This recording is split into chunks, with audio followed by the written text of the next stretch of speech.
I've got some news, YouTube news, general news. So, anyway, this bit of news is the KSI versus Logan Paul rematch has been confirmed. I heard a few days ago, I think it's meant to be like on the 6th or the 9th of November. I'm pretty sure, but I'll just re-look it up quickly. I have not heard anything about this at all. The same. Oh, so sick. It's a bit of a surprise to do then. But yeah, second fight rematch. When's it going to take place? The Sun are reporting this. What the hell? Why legitimate? Well, why newspapers reporting this nonsense? It's just YouTube malarkey. What's going on? Whatever brings in money, they'll make a story on. Yeah. Yeah. It's so weird though that they're Well, I mean, I just want to say because I sort of watched the last one. That was such a dodgy ending to the last one, wasn't it? It was just a draw. The draw, yeah. They do it in top level boxing though, don't they? Where they what's it called? Where it's just I've just lost my train of thought. Fuck's sake. Oh yeah, where they just do a draw and then they have a rematch, just for the money, you know. Yeah. But it was only like 1 point or something in because I know they got like 57 from 2 judges or something. 57, then 58, 57 to KSI. Yeah. I don't really know what to make of the last one. It did sort of seem that Logan Paul lost all of his stamina really early on. He was whacking JJ with some big bombs, wasn't he? But then he just lost all his stamina. If Logan Paul gets a better gas tank, Logan Paul's going to win, and I think Paul will win, to be fair. Yeah, I know there's this really random story. It's not really... 9th of November, Los Angeles. Oh, what was that? You sort of cut out for a second. 9th of November, Los Angeles. All right. That's it's all right. But have you seen that... Because the only thing I've sort of seen of Logan Paul recently is he's got into like a feud with that Russian guy or Ukrainian guy, and it's like that slapping competition. I was about to say, is that the slapping nonsense? I don't know what to make of all that rubbish. Apparently, he was paid to go down or something. Yeah, it was it something like $300? No, it wasn't $300. It was I know it was some amount of money, wasn't it, for him to be dropped. Yeah. But it's really bizarre though because I haven't seen the vlog. I've just seen someone sort of very briefly talk about it. But he hyped it all up throughout the whole video, and then he basically got into Russia or Ukraine. I'm not too sure which part this guy's from. And then he just turned around and went home. And I was just like, what's the point of that? But yeah, as I say, I think Paul's going to win the second fight. Not with ease. It'll be a big battle, but he'll have a better gas tank. And he'll probably beat KSI this time. Yeah, because What other YouTubers would you like to see box? There was a few people on the card which were good. Wasn't there some guy called Ninja? Oh, the streamer Ninja. I don't know. He was pretty banterous. He'd done a lot of MMA and all that cool shit. So I was going to say, because if it's like the Mixer Ninja, I don't think he'd be very good at boxing. No offense to him, he's just not cut out for boxing. Not athletic or mentally tough. Yeah. Anyway, that's it for the news then. Let's get into the main discussion. So, PC gaming's the first one. We all know what PC gaming is, but I'm obviously going to explain it a little bit. It's a bit better than console gaming, you know, it's just gaming on a gaming PC or a laptop or just, you know, anything really. Obviously, gaming PCs are the best thing to game on, like a computer. But, yeah, you know, pretty good shit, really. You got anything you want to say? Yeah, I was gonna sort of say it's a bit of a weird point to bring up, but with obviously gaming on, I'm just assuming you're gaming on Windows. I mean, if you're gaming on Mac, you should probably be shot. But if fuck you, no. But the thing with PC gaming is now you have a lot of like handheld PCs. I know there's laptops, but I don't know if you've heard of it, James. It's called the GPD Win. It's literally like a little like Nintendo DS style thing, and it's a full on like a full on Windows machine. So you can. Is it ridiculously expensive? It's not that expensive when you compare it to like normal laptops and stuff. It's about well, there's loads of different versions of it, but they all go for about 400 to about 1,000, depends which model you get. Okay. Yeah, sound. Anyway, as I say though, but yeah, you were talking about the how much? So didn't you say it was like £1,000? Yeah, that's the most expensive model of it. What's it called? The GPD Win. Never even heard of this. I believe it hasn't even been advertised. The GDP. No, the GPD. Oh, the GPD. Yeah. GPD. But yeah, it's quite a good little thing when you compare it to consoles. Because with the console, 199 quid. You held down. That's the Android version. I'm just talking about the Windows one. But yeah, with the console, you're sort of like tethered to the wall, aren't you? Unless you get a portable console, which is not as powerful. I guess you could say the Switch is one of the most powerful Can you get ones. both PC games on there then? Yeah, it's just like a normal laptop. It's just in that form factor. Really small. Man, that'd be sick to get one of them, you know. Yeah, obviously it's not going to be the equivalent of having a gaming computer, but you can do some stuff on the go. You can play quite a few things on there. Yeah, and I guess when it comes to PC gaming, although you have to be, it's not that hard to build a computer, but you can obviously customise exactly what you want, and in the long run, it's cheaper to have a gaming computer than say an Xbox or a PS4 or a Nintendo product now. Definitely, because most games are usually on bloody Xbox or PS4, like new games that you want to get. Obviously, they port old games over, but everything just ends up going onto the PC. So for longevity and money saving and being intelligent, PC is obviously better. Yeah, plus with the PC, you don't have to pay for Xbox Live or Go, I forgot what it's called now, or PlayStation Network. And once you get a game, most of the time, you can keep on to it forever. And there's a lot of fans who run their own servers of games, so there's some old Half-Life stuff. I forgot the other ones.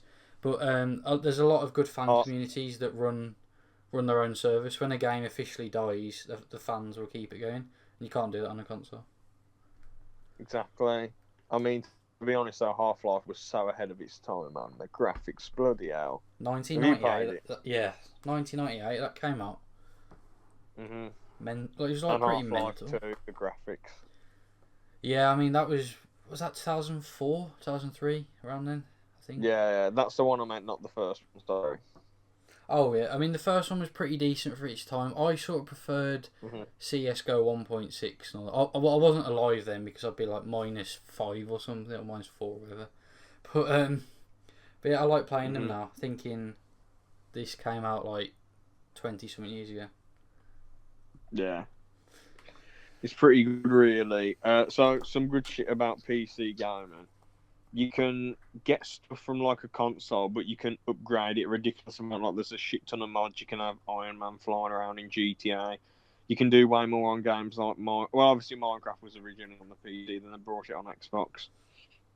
You can do way more on Minecraft. You know, they'll probably bring Red Dead 2 on there as well. You can just do way more with loads of games on there. You know, you can mod Battlefront 2. You can mod most old games. I feel like as games get newer, though, it's going to be harder to mod them because the graphics are so good. And it'll take ages for people to mimic a lot of that stuff into a cheeky mod. Plus, it's a lot of new games with DRM content built in. It's basically... What does that mean? It's digital rights management. It just stops people from pirating games. So it's really locked down. They can't faff around with it. Yeah, that's why a lot of modern games you can't really do that. GTA allows you to do it, but you can't go online and do it. Yeah, it's just I wouldn't blame them though, because if you started shooting sharks out of pistols to cars online, everyone would just get angry. Yeah, plus it just takes away. It will just ruin the economy on, say, GTA, for example, because if everyone's spawning in the best cars in the game, no one's going to buy shark cars or whatever, are they? Or if everyone's bloody flying around in Star Trek ships or pretending to be Iron Man, it would just be too much. Yeah. It'd be absolutely. Do you have a favourite PC game then that you prefer a lot over consoles? A lot of good PC games end up being brought on consoles. I don't really play much PC at all. I mean, I played Roblox when I was a kid. I played a bit of Minecraft. I bought that just for the laughs. Yeah. Obviously, I play those weird games on websites like Miniclip, like Happy Wheels, all that on Miniclip, like Happy Wheels, and all that rubbish, you know. But I haven't played proper PC games. Like I haven't got a Steam account. I'd like to eventually, though. That'd be quite sick. But at the moment, I haven't got any of that decent stuff. Alright. For me, I'd probably have to say Counter Strike and probably some of the old Total War games. I like them quite a bit. What's special about Counter Strike?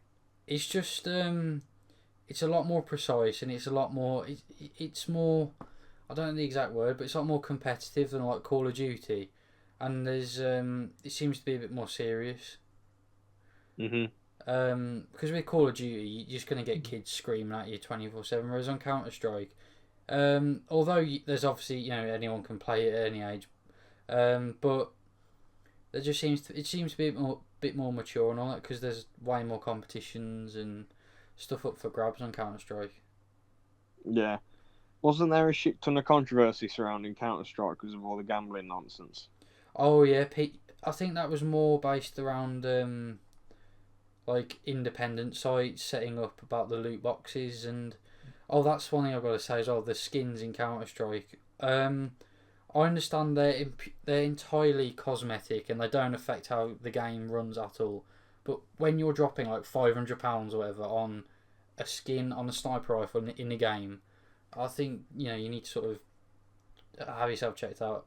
You need to go home and rethink your life, as Ewan McGregor would say. Yeah, I think the most I've actually spent on a skin is like literally about 15p. Yeah, fair enough. 15p if you want a okay looking skin, I guess. Yeah, because I don't play Counter Strike that often anymore. But it was on. Oh, I forgot the name of the gun. It was on the AWP. That's a sniper rifle in the game, and it was a pretty terrible skin. What is so special about a gaming skin that you need to spend 500 quid on it? I think it's mostly the fact that it's rare, and I guess if you're a high level player and all that, everyone's gonna know it's you just from the skin.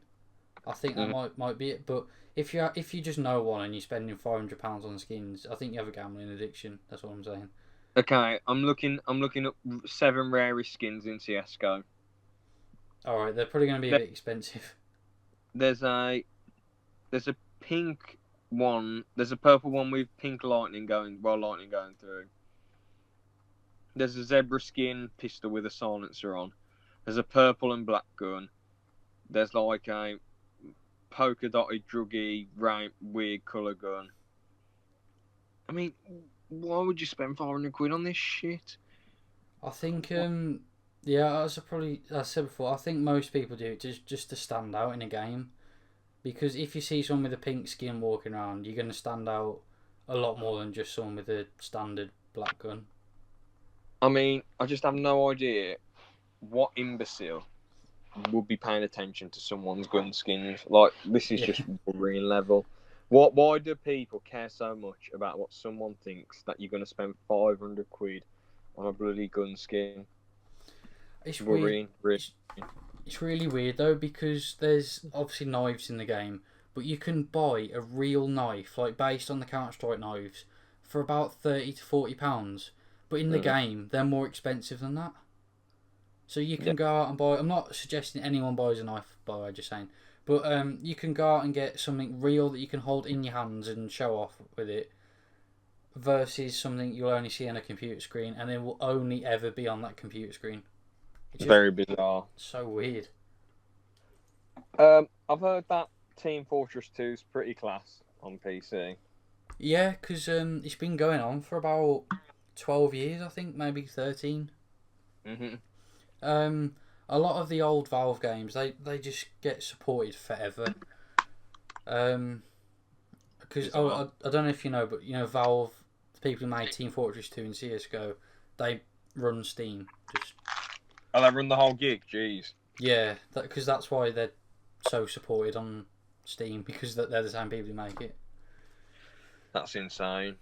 And there's quite a few games that they've made that are pretty solid, like Left 4 Dead. They made that as well. Oh.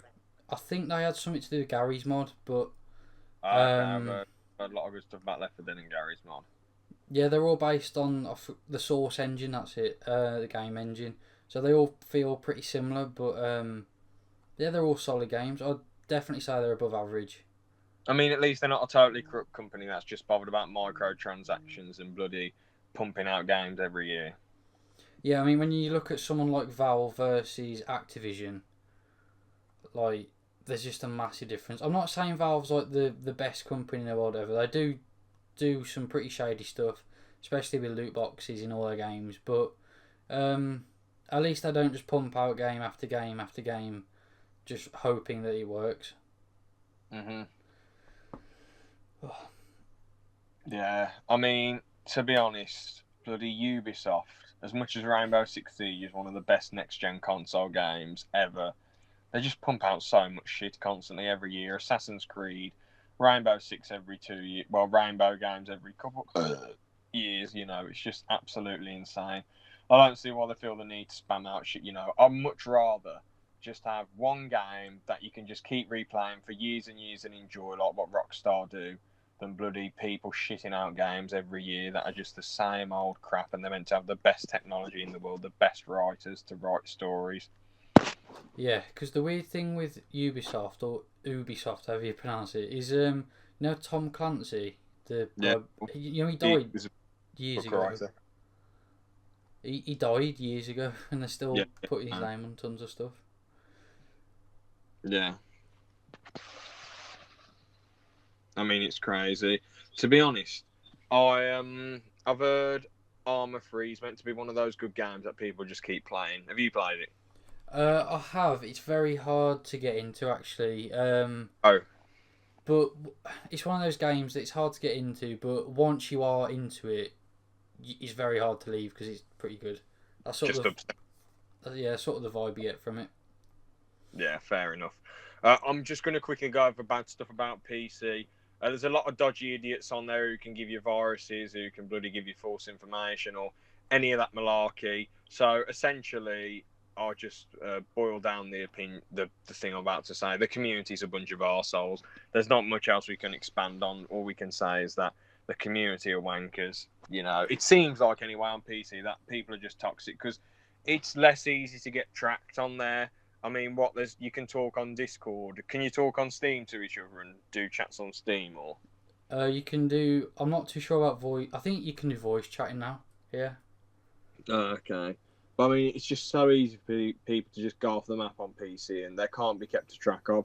But on Xbox and PS4, it's way easier for people to get kept on track and all this stuff because it's way more regulated. Because I feel like way more people have gaming PCs and gaming laptops and all that malarkey than consoles, you know. I think the thing about PC gaming is that if you're afraid of getting viruses and stuff, you just got to remember you're the one who's downloading them. Like, no one can really send a virus. I mean, obviously there are some exceptions, but that's what I mean. Rare cases. This is just nitpicking stuff at the end of the day. Yeah, I guess. Well, this isn't anything about PC gaming really. I'm just saying, just don't download anything that you're not too sure of. If you're downloading something like a music file and it's an exe file, don't download it. It's just going to put a virus on your computer. What D file? An executable. It's like a program. So if you download an MP3 file expecting it to be music and it's like an actual program, then it's just a virus. That's just something really random. I don't know why I said that. Well, you know that before it goes onto the computer. Yeah, it usually says like, do you want to download ... exe or whatever. Oh shit! Damn. You just got to be very aware of what you're downloading. When it downloads it at the end of the day. So yeah, that's enough about PC gaming. Next thing we're going to talk about is ASMR. Hello. So today we're going to talk about Endgame, best movie ever. No, but we're going to talk about ASMR. What do you think of it, Aaron? It's so weird because on one hand, I can see all the benefits people get from it, and a lot of people do it as their job, and they are very passionate about it. But the other half are just passionate about whispering to a mic and having bloody people fapping over them. No, I was gonna say the other half are like the people who are pretty much porn stars who just do it for a laugh and get tons of money off it. Oh God! It's so weird though because people pay like thousands. There's this one stream called Amaranth, and she gets paid like I think it's something like $200,000 a month to do it. Just to whisper. And she doesn't even do that good, if I'm being honest with you. I've watched one of her streams, and it's pretty much her in a tank top, bending over, going, "Thank you for donating." That's what it's like. I don't even know what to say. I mean, I know that people like stroke stuff in the ASMR, like they get a big long mic and just start going with it. I don't know. They start stroking the orange balls and the bananas. I think you might have watched a different video, James. It's a cock and balls, Michael! It's a cock and balls, Michael! No, the weirdest thing, I've never seen a video like it, but I've seen it on like ASMR exposed videos, is kids doing it. And I mean like under 10. What? Oh no, it's like that. I mean, I'm not trying to be offensive, but if your kid's doing that, just please take them off the internet. How old? Like what? I don't know an exact age, like but 20 or 20-year-olds. no, I mean like under 10. What the fuck? Oh no, it's some people. This one video I've seen ages ago said that the parents make their child do it because they know they'll get more views. Make them? No, I don't know if you heard me, but I said make, not. Wait, they force them to do it? No, they're just like, do you want to do a YouTube video? And I'm like, all right, and then they'll go, all right, well you do an ASMR, and then I'm like, oh shit. okay. Oh god, I don't know. It's I'm fine with people fapping over Gamer Girl bathwater if they want to, or some porn star whispering into a mic, even though it's quite worrying and weird. And as I said before with the Ewan McGregor quote, you need to go home and rethink your life. But people bloody get relaxing listening to kids whispering or jerking off. I mean, what's going on? Why don't they? At the end of the day, it's always about money, isn't it? Yeah. I mean, the parents would rather exploit their kids and make cash than bloody live a normal life. I mean, one of my family members, they watch kids YouTube. Okay, my younger sibling watches kids YouTubers because they're 11, and like I don't know how old they are, but you know they're kids. And the parents are on the videos as well, like filming, going, and then the kids are talking, hello, and then the parents are going, and I'm just thinking, you're making your kids be on the spotlight since they're like 9, 10, 11, 12, 13, 14, whatever. Have you lost the plot? They're not going to have a normal life. They're going to grow up mental, being on the spot all the time. Yeah. I mean, you see how much fame fucks with people who are like, 25 or 30 or whatever. You're going out and you're constantly getting pestered, and it's just you're gonna fuck up your kids. That's all I'm saying. Don't exploit your kids for money. If you want to make yourself look a fool or exploit yourself and make videos about you going to bloody the Ferris wheel and dancing on bloody roller skates or whatever, you can do that, but don't make your kids get involved, because it's just stupid. Yeah. I don't really know what else to add to that. You sort of summed up.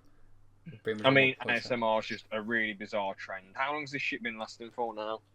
Well, it's been sort of mainstream since about 2015, 2016. I thought it was like this year or something. 2018, sorry. It got really popular like 2017, 18 time. Oh, bloody hell. Wow. But do you want to say what you say? Yeah, I was about to say, it's probably one of the weirdest, most bizarre trends. Yeah. That's all I have to say about that. It's just a very weird, bizarre trend. I don't know why people are watching it. Maybe watch it once in a while to relax, but the fact that even though I think that's still weird, but the fact that they're bloody making so much cash off of it and there's so many people watching it is just insane to me. Yeah. I mean, it is a lot of people say it is an easy job, and I can sort of see it being that, but you do sort of have to respect some people because it is quite embarrassing doing what they do, isn't it? Like, for a massive audience every day. Not really. If you're in the comfort of your own home, if you're bloody whispering out in public going, hello. I mean, when they do those like mic licking stuff, that must be embarrassing because people are gonna. What the bloody hell have you been watching? You've never. Oh, you didn't do any research about this, James. Not really, no. Oh, I there's just, stuff where people stick their tongues in microphones and stuff. in. Yeah. I just the most research I've done is just people whispering and people scratching the microphone. I didn't go about watching videos of people licking their mic and shoving it up their bum. No, well, there's some people who do that, but not on YouTube. Wait, actually shove it up their bum? Some people probably do on other sites. Oh, mate. If people get paid for it, they'll do anything. Oh, bloody hell. Maybe it's wise if someone can waste their time for us, go on Pornhub and look up ASMR on Pornhub, and maybe someone will shove a mic up their arse. I mean, yeah, you're probably right. There's anything and everything has happened on the internet, you know, so you're probably right. Oh, yeah, it's Rule 34, isn't it, of the internet? I mean, I don't think I've talked about this, but 10% of the internet is accessible to the public, right? 90% of it is inaccessible and is illegal to possess on your computer. It's not illegal, it's just hidden from certain Okay, things. yeah, it's hidden from the public, whatever you want to say. Yeah. I know we've Well, how talked about this insane is that? before. Have we? Oh, yeah, we have, haven't we? Yeah. Yeah, right at the start, I think. Of the... The first podcast ever? No, it was like the second or third, I think. And we just talked about how insane the internet is. No, you brought up the deep web, and I just... Oh, yeah, Yeah. shit, I forgot. Listen, if anyone's got to this point in the podcast, I'm very sorry. I don't know why I'm tired. I don't know why. I haven't put enough research into this one. And I'm just sort of, bullshitting on the spot, and I'm just a bit tired. I think this has been a half decent one, to be fair. I think we need to get a James does a down to earth on ASMR after weeks on research. No, I'm joking. After a week on Pornhub. Ugh. Why am I on Pornhub? It just, the title's ASMR and the thumbnail's Callum's Corner shouting. oh, I cough them with all stuff in my mouth. Crazy. I just can't believe people have got famous off of this nonsense, Yeah. But yeah, sorry to bring up an old point, but yeah, as I say, that's that then. Thanks for watching. You got anything else you want to add? No, not really. No. Alright, fair enough. That's the end then. Alright, see you in the next one then, everyone. See you.